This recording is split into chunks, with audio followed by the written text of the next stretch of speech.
You're watching ESPN's Feast Week, presented by Lowe's.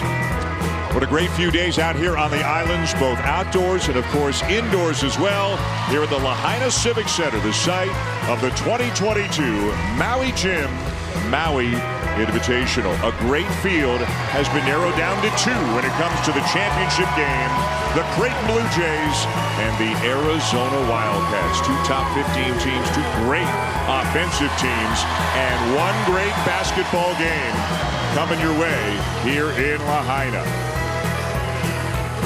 Arizona beat San Diego State in their semi to get here. Creighton in the game of the tournament so far, in my opinion, to beat Arkansas 90-87. And we got the Wildcats and the Blue Jays for the championship. Welcome back, Dan Schulman and Jay Billis.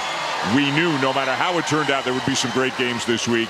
These two teams have been fantastic so far. You know, in a lot of ways, this is a dream matchup for the championship game. Both teams run just beautiful offense. Their passing, cutting, their assist rate, just amazing. And both teams shot over 60% in the second half of the semifinal game. These teams can score.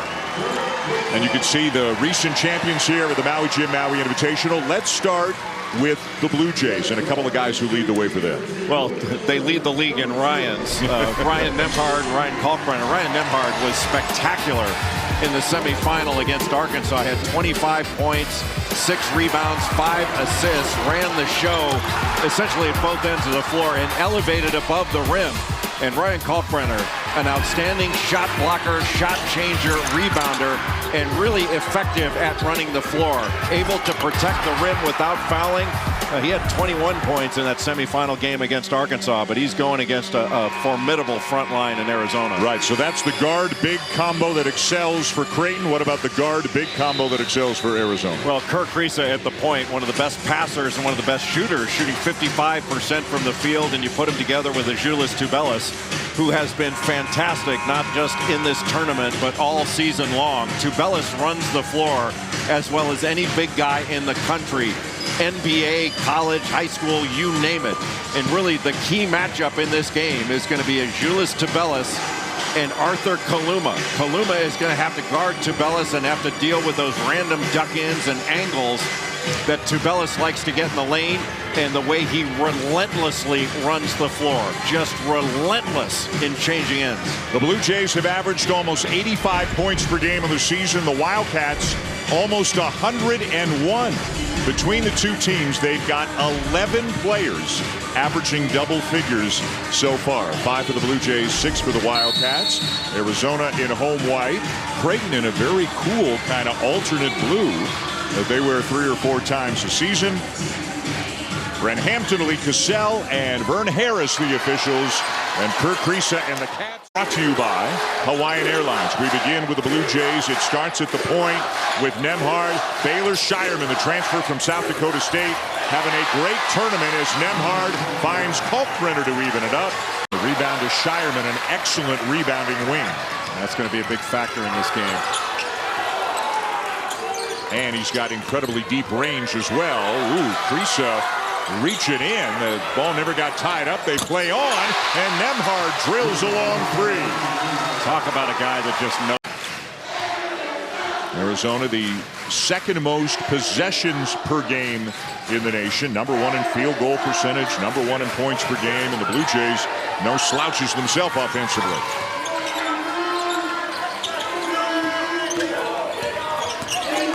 Alexander. Nicely done. Soft touch from the wing. He's got 9 already. Yeah, he's confident. He's poised.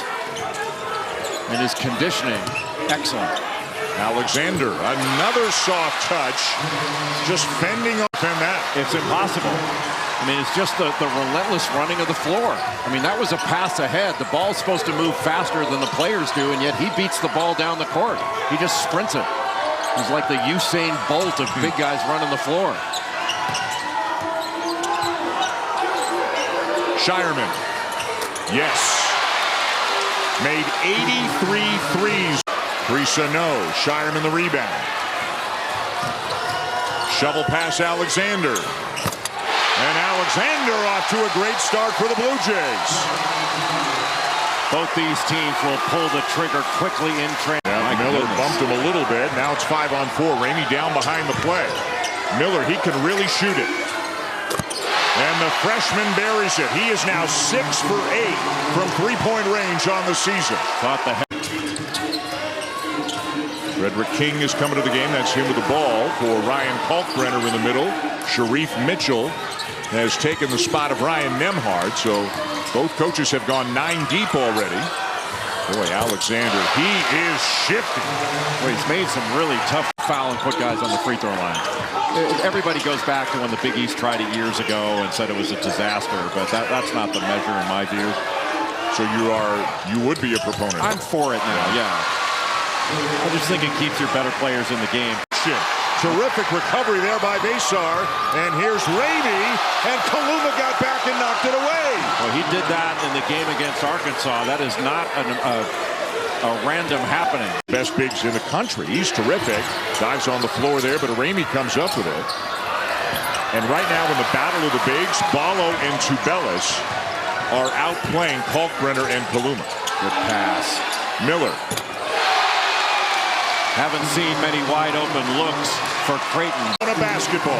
And Tubelis running the floor is what opened it up for Ballo. And Kalkbrenner does the very same thing at the other end. On a basketball. And Tubelis running the floor is what opened it up for Ballo. And Kalkbrenner does the very same thing at the other end. He's just getting locked down in there. I think you're going to see Arizona continue to try to go to Julius Tubelis whenever they can. Yeah, Kaluma 6'7", 225, and Tubelis 6'11", 245. And he can score in a variety of ways. Alexander wide open, and what a tournament Trey Alexander is having. He is now 15 for 19. You have to expect Creighton to make a little bit of a run. They're too good offensively to get shut down completely. Kalkbrenner is going to launch a three, and it'll go. The assist to Shireman. They dared him, and he buried it. That'll make you feel a little better. Dayton and Wisconsin play by ones. Shireman. Elevator play. Ooh. That feels like a huge bucket for... Has been outstanding all tournament long. 7 points, 7 assists already for Kriisa. Kaluma driving and finishing. All set up by the shot fake. The shot fake got Tubelis off the floor, and Kaluma was gone. And what a way to score your first 2 points of the game, but then a reach-around foul by Kaluma at the other end. Shot fake gets him off the floor, and nobody, Besar, not there where he should be in position in front of the rim, and just a little bit too late getting there. Kriisa came back in for Arizona. Creighton's improved its perimeter shooting with the subs. Not sure how much it's going to affect the defense. Nembhard driving the big guy. And the cutter is Farabello, who gets in stronger. Kalkbrenner, a wide open Miller. And how about this guy? His third three of the game. Just beautiful passing by Creighton. Over. Little run here potentially by the Blue Jays.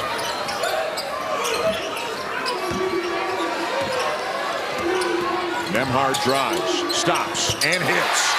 Well, even though he had size on him, he just started off just a little bit. And that's going to free up all that area for Kriisa to take advantage of. And he's such a good pull-up jump shooter. By the way, just to tie up one loose end, the foul before the last time out was on Julius Tubelis, his fourth. So he's on the bench. Pelle Larsson's back into the game with 4. And beautiful two-man basketball results in a Kalkbrenner dunk. At Gonzaga, who knows if he ever would have had a chance to play. There's so many quality players there.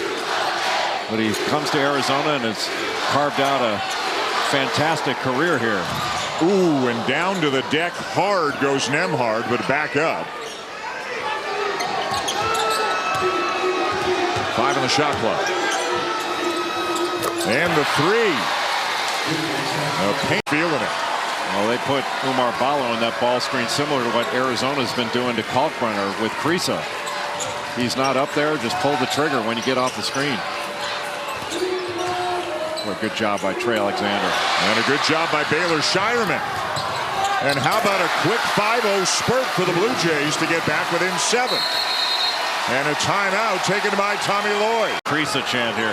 That's 9 assists for Kriisa, and that one was the most spectacular one of the game. And maybe the biggest because of the run that Creighton was on. Nembhard from Shireman to get it back down to 6. In and out, rebound Shireman. Huge trip here for the Blue Jays. The trailer Shireman. The three. Got it!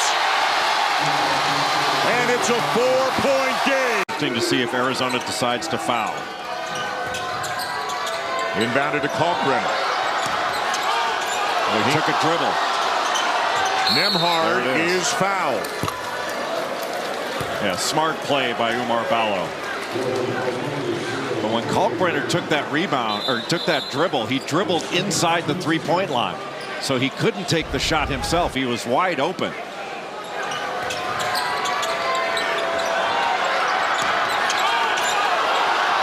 Really smart by Arizona there. And it was Courtney Ramey, excuse me, that gave up the foul. Really smart play by Courtney Ramey there. But everybody was in denial position to take away that three. Kalkbrenner all by himself. And just down to 2 seconds.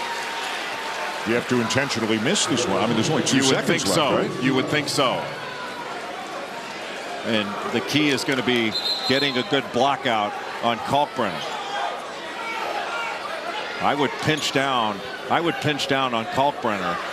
Well, they're going to pinch down on both. So the top guys, Larson and Henderson, should try to pinch in. And there it is, hit the rim. It bounces to Tubelis, and he is fouled. They'll check the clock. It says .4 now. They might put a little bit more time on the clock. The issue is Creighton's nowhere near the bonus. I mean, that's just that's the third foul. So it's Arizona ball to inbound. They're not walking the court and shooting free throws here. Grease is going to inbound it. And here you have to get you have to either get a steal or a 5-second call. Yeah. But the steal isn't going to do you much good because there's .4 left on the clock. If it remains there, they're checking the clock right now to make sure exactly what it is. But really, Arizona, if they just throw it off somebody, it's going to be game over. Yeah, as long as you don't throw it the length of the court and it goes out of bounds without touching anybody, you're okay. Yeah, so really what Creighton needs here is a 5-second call.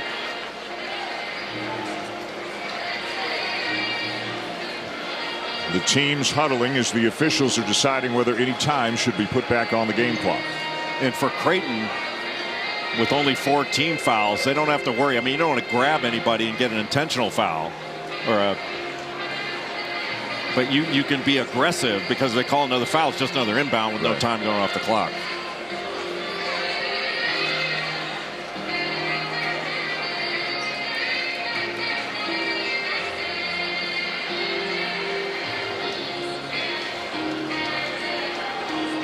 You can see Lee Cassell, one of the officials, has a stopwatch out right now. They are looking at it extremely closely to decide what the proper amount of time is. It looked to me live like it did run a little bit after the foul had been called, but it's not going to be much more. I mean, it was 2 seconds when it started. And it's 1 second flat. So Kalkbrenner's going to be on the ball. And it's a spot throw-in, so Kriisa cannot move. And trying to see. You got to think Ramey's going to set a screen here. Game over. Into Larson, and the foul with some time left, but yeah, effectively game over if they can do it again. Just 0.2 of a second. They're hugging, but there's still some time left on the clock. They got to inbound it again.